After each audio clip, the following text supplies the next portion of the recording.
Hello guys, स्वागत है आपका आपके अपने चैनल में प्रिंस स्टडी। आज हम पढ़ने वाले हैं जेई नीट के लिए 11th क्लास में फिजिकल केमिस्ट्री में रुदरफोर्ड्स मॉडल। तो क्या होता है रुदरफोर्ड्स मॉडल, आज हम ये सब पढ़ेंगे। उसका ऑब्जर्वेशन, कंक्लूजन, ड्रॉबैक और मॉडल, ये सब आज हम पढ़ने वाले हैं। तो चलिए शुरू करते हैं। Rutherford model. अब एक साइंटिस्ट था रुदरफोर्ड। उसने बोला कि जब हम अल्फा पार्टिकल्स, ये देखिए, ये अल्फा पार्टिकल्स है। जब हम अल्फा पार्टिकल्स इस पर न्यूक्लियस पर डालेंगे, तब वो न्यूक्लियस पे जाकर एक ही अल्फा पार्टिकल उस पे गिरेगा और बाकी सब डाइवर्ट होके दूसरी तरफ जाएंगे। बट उसको क्या करना था कि उसको ये प्रूव करना था कि एटम सबसे छोटा होता है। इसलिए अब उसने इस प्रयोग का इस्तेमाल किया। तो देखिए यहाँ पर एक एटम है, ये देखिए एक एटम है। तो फिर इसके बाहर एक एक गोल्ड प्लेट है, एक जिंक, और ये है एक zinc cathode sulphate, zinc sulphate की प्लेट। और उसने बाद में यहाँ पर अल्फा पार्टिकल्स की, यहाँ से देखो, से अल्फा पार्टिकल्स के यहाँ से अल्फा पार्टिकल्स भेजे। ये देखिएगा, ये है अल्फा पार्टिकल्स, मतलब अल्फा रेज। और अल्फा रेज का +2 होता है। तो यहाँ से हम क्या कंक्लूजन, ऑब्जर्वेशन, इसमें ऑब्जर्वेशन क्या कर सकते हैं। तो maximum alpha particles pass from atom. Maximum मतलब ये देखिए, यहाँ से कितने एटम, हमको सबको तो पता है एटम एकदम छोटा पार्टिकल होता है, एकदम हमारी आंखों को बिना दिखने वाला पार्टिकल होता है। बट वो हम प्रूव कर सकते हैं क्या? हम प्रूव कर सकते हैं क्या? नहीं। बट रुदरफोर्ड्स ने वो प्रूव करके दिखाया। कैसे? ये देखिए, maximum alpha particles pass from atom. तो मैक्सिमम अल्फा पार्टिकल्स, उसने क्या किया, एक न्यूक्लियस मतलब एक एटम लिया, उससे अल्फा पार्टिकल से उस पे अल्फा पार्टिकल्स डाले। तो अल्फा पार्टिकल्स में से सिर्फ एक, maximum alpha particles pass from atom, मतलब सभी के सभी अल्फा पार्टिकल्स जो है वो पास हो गए, एटम से पास हो गए। और कुछ एक दो, मतलब 20,000 में से, मतलब 20,000 में से एक दोन और तीन पार्टिकल जो है वो कुछ डाइवर्ट हो गए और कुछ सीधे ही वापस आ गए। क्योंकि ऐसे सीधे जाने पर वो यहाँ पर भी प्लस चार्ज होता है और अल्फा पार्टिकल्स भी प्लस चार्ज होते हैं, इसलिए उसने वापस भेजा। और few particles are deviate from their wave and path. अभी मैंने बताया, क्या बताया, यहाँ से यहाँ तक जा रहे हैं अल्फा पार्टिकल्स, यहाँ से यहाँ पर जा रही है। पर क्या हो रहा है, कुछ पार्टिकल जो है वो डेविएट होकर दूसरी जा रहे हैं। ये देखिए, ये क्या हुआ, ये डेविएट होकर इधर गया, ये डेविएट होकर इधर गया, यहाँ से आया, ये देखिए, यहाँ से आया आया आया आया आया, ये देखिए, ये गया ऊपर। यहाँ से बाद में ये अल्फा पार्टिकल्स आया, अल्फा पार्टिकल, ये अल्फा पार्टिकल आया, बाद में ये अल्फा पार्टिकल आकर ये इधर गया। ये सीधा जो एक जो है अल्फा पार्टिकल, ये सीधे आया, बट यहाँ पर इस पे टकरा के वापस चला गया। सही है ना?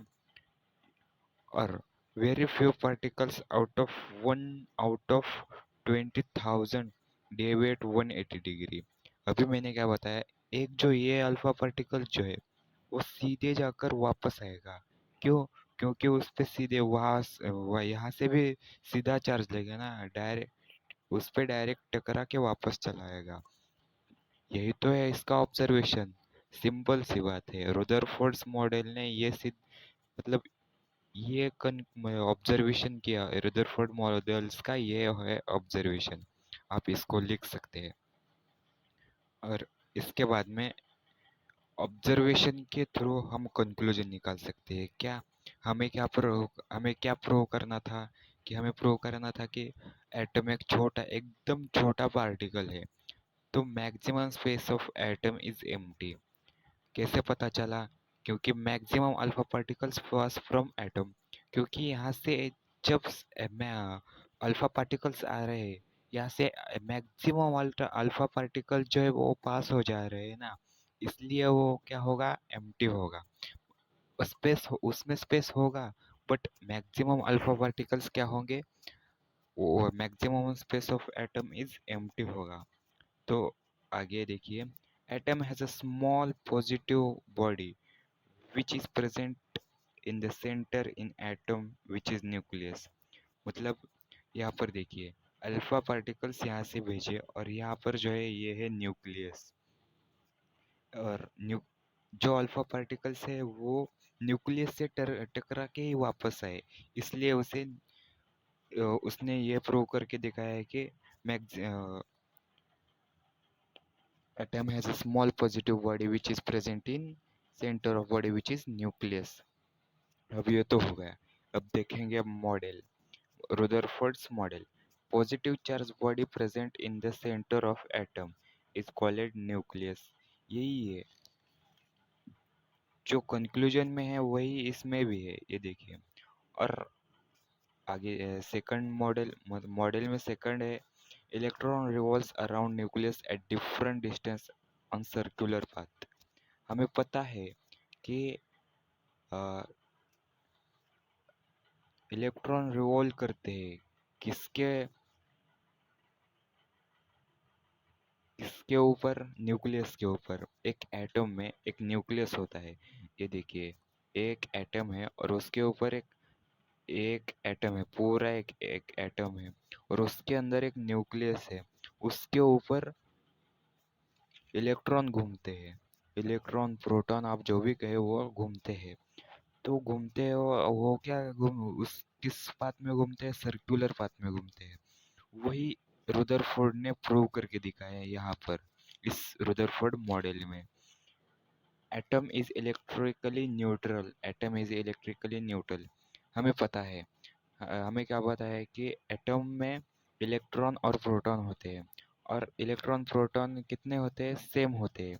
यानी इलेक्ट्रॉन पे क्या चार्ज होता है, इलेक्ट्रॉन में माइनस चार्ज होता है और प्रोटॉन पे प्लस चार्ज होता है, इसलिए इलेक्ट्रॉन और proton is equals to proton.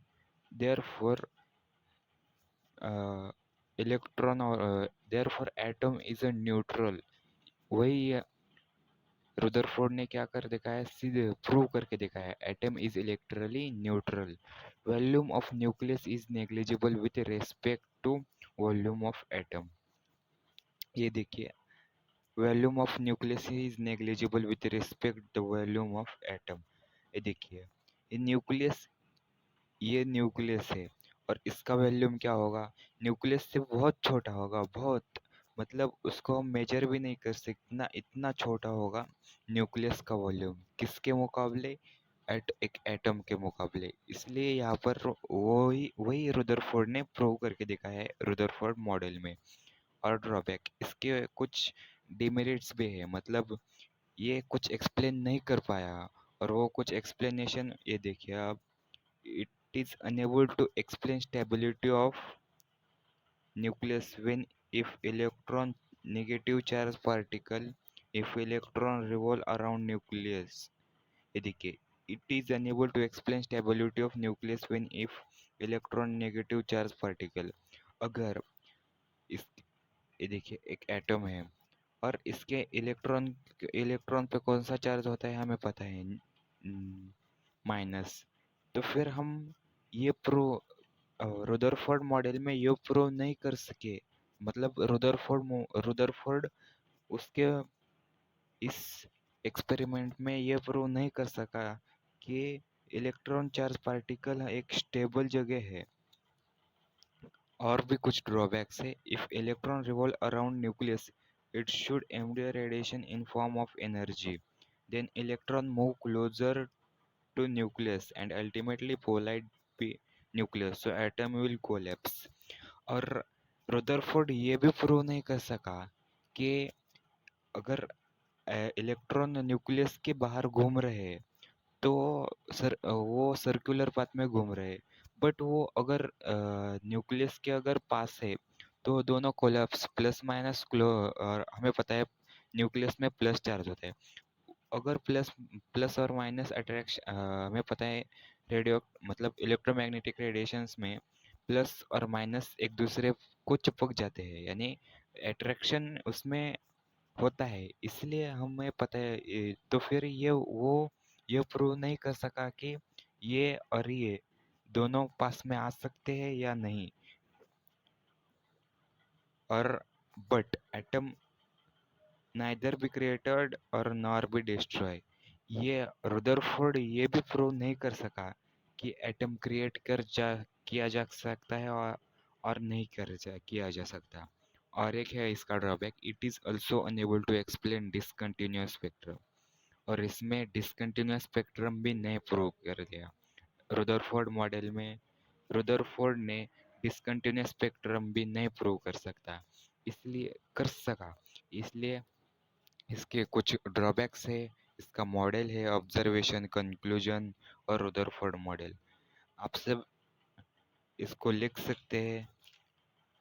तो यही था हमारा आज का लेक्चर और रुदरफोर्ड मॉडल। तो चलिए मिलते हैं अगले नेक्स्ट लेक्चर में। Bye bye. सब प्लीज सब्सक्राइब गाइस। बाय।